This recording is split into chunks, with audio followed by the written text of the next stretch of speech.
A kú déédé àsìkò yìí, kókó inú ìwé ìròyìn la mú wá fún yín láti inú àwọn ìwé ìròyìn ilẹ̀ Nàìjíríà. Orúkọ tèmi ni Ọmágbémisọ́lá Ọmọlọ́gọ̀mádẹ àìjẹran ẹdán.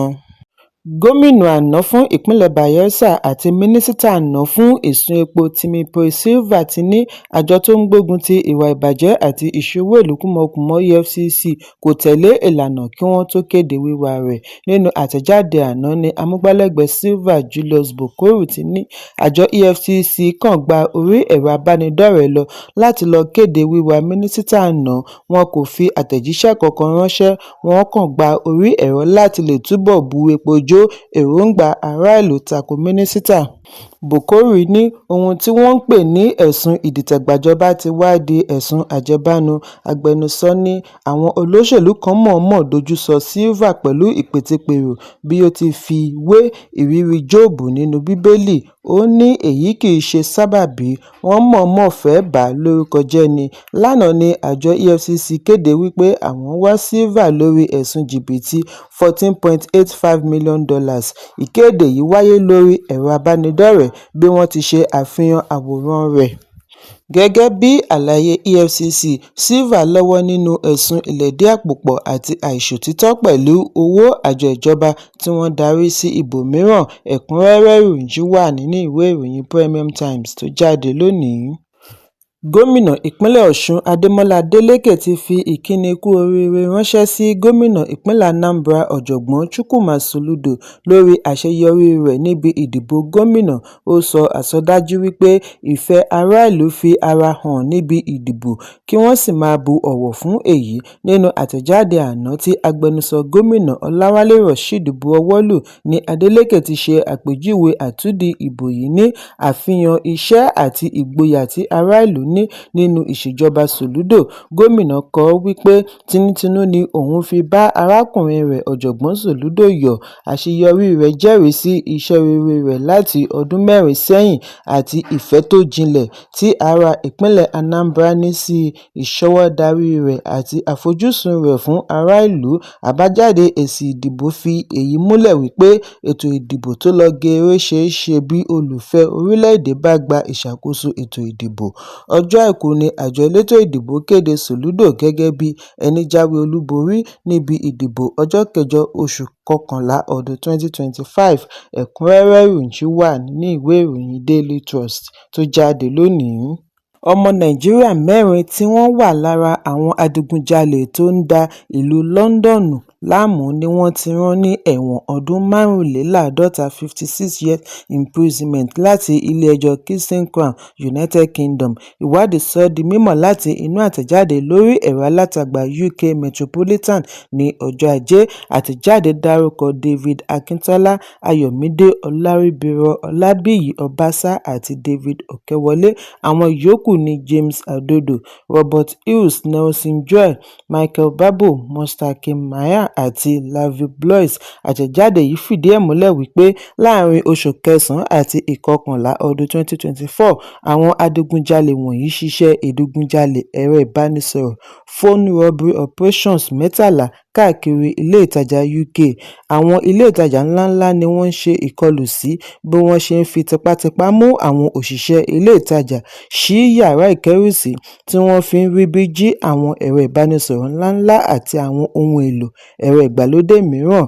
Lápapọ̀, wọ́n jí ohun tí iye rẹ̀ jẹ́ £2,200 £240,000. Àwọn agbófinró ríbi tọpinpin àwọn afurasí débi ìṣẹ̀lẹ̀ nípasẹ̀ DNA, ìfiránṣẹ́ àti àkọọ́lẹ̀ ọkọ̀ wọn. Nígbà tí ó máa fi di ọjọ́ 19 oṣù kọkànlá ọdún 2024 ní ọwọ́ bá àwọn 4 lẹ́nu ìdigunjalè ní ilé ìtajà EE ní Kilburn. Àdírẹ́sì wọn ni wọ́n ṣe àwárí gbogbo ẹrù olè tí wọ́n jí kó kí wọ́n tó fi ojú wọn ba ilé-ẹjọ́. Àwọn 8 bẹ̀bẹ̀ wípé àwọn jẹ̀bi ẹ̀sùn ìlẹ̀dí àpòpọ̀ àti ìdigunjalè ní 30 oṣù kìíní. Ẹ̀kúnrẹ́rẹ́ ìròyìn yìí wà nínú ìwé ìròyìn Punch tó jáde lónìí.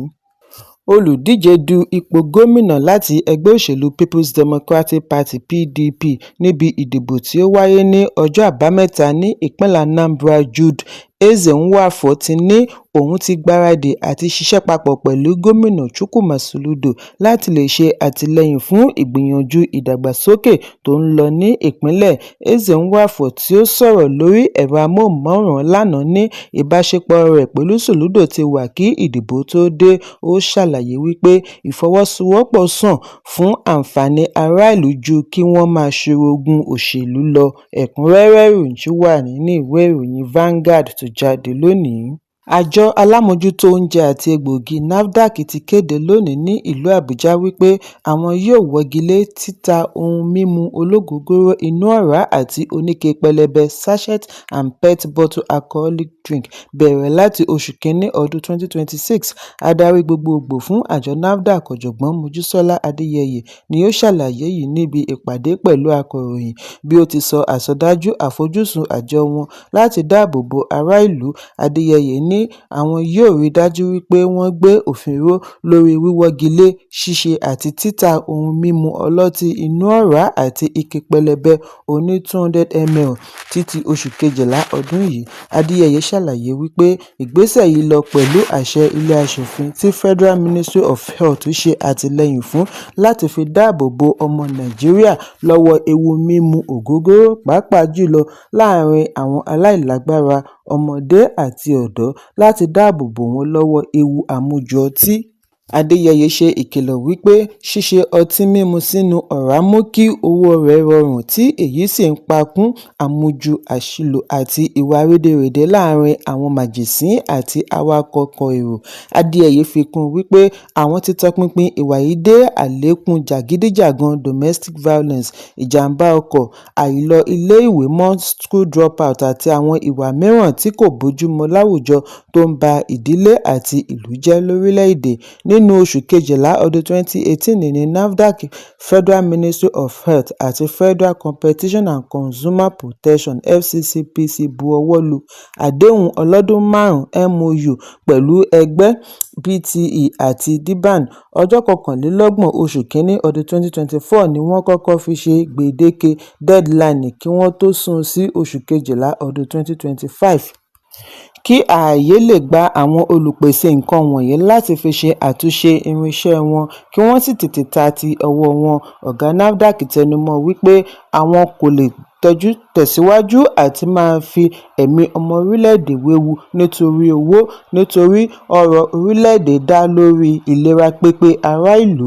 Adéyẹyè fìdí ẹ̀ múlẹ̀ wípé ọtí tí ó ní ògógóró nínú nìkan tí wọ́n pọn sínú ọ̀rá àti ike pẹlẹbẹ 200 ml ní ìgbésẹ̀ yìí yóò kó bá bẹ̀rẹ̀ láti oṣù kínní ọdún 2026. Ó wá rọ gbogbo àwọn tí ọ̀rọ̀ kàn, bẹ̀rẹ̀ látorí olùpèsè, manufacturer, alágbàtà, distributor àti àwọn tí wọ́n ń tà á lẹ́yọ, kí wọ́n fi ọwọ́ sowọ́pọ̀ láti palẹ̀mọ́ ògógóró kúrò nílẹ̀, nítorí wọn kò ní fi ọjọ́ kún un mọ́.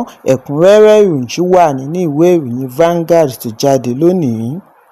Gíwá iléèwé fásitì Covenant Ọ̀tà ìpínlẹ̀ Ògùn, Bishop David Oyedepo, ti gba àwọn ọ̀dọ́ nímọ̀ràn kí wọ́n gba ìṣàkóso ilé ayé wọn kí wọ́n má bàa kùnà lọ́jọ́ iwájú. Oyedepo, tí ó tún jẹ́ ààrẹ ilé ìjọsìn Living Faith Church International, ṣe ìmọ̀ràn níbi ìfọ̀rọ̀wánilẹ́nuwò pẹ̀lú òṣìṣẹ́ iléeṣẹ́ ìròyìn NAN tí ó wáyé lónìí ní ìlú Ọ̀tà. Oyedepo tẹnumọ́ wípé ẹni tí kò bá ti gba ìṣàkóso ayé rẹ̀ yóò padà di àjàgà lọ́rùn ẹlòmíràn.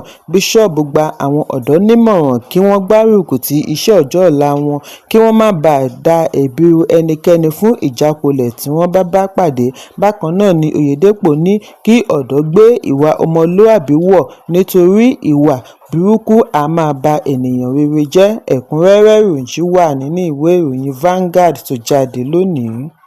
Àgbà òṣèré ilẹ̀ Nàìjíríà kan Georgina Onuoha ti ké sí Regina Daniels kí ó gbé ọ̀rọ̀ ìgbéyàwó rẹ̀ kúrò lórí ẹ̀rọ abánidọ́rẹ̀ẹ́. Nínú àfihàn fídíò ní Onuoha ti tẹnumọ́ wípé ó tó gẹ́ kí wọ́n gbé eré ìtàgé wọn kúrò lórí ẹ̀rọ abánidọ́rẹ̀ẹ́. Ó ní fún ọdún 6 tí Regina fi fẹ́ ọkọ rẹ̀ Senator Ned Nwoko, ó yẹ kí ó ti lẹ́nu láwùjọ kí ó gbé ọ̀rọ̀ rẹ̀ lọ ilé ẹjọ́.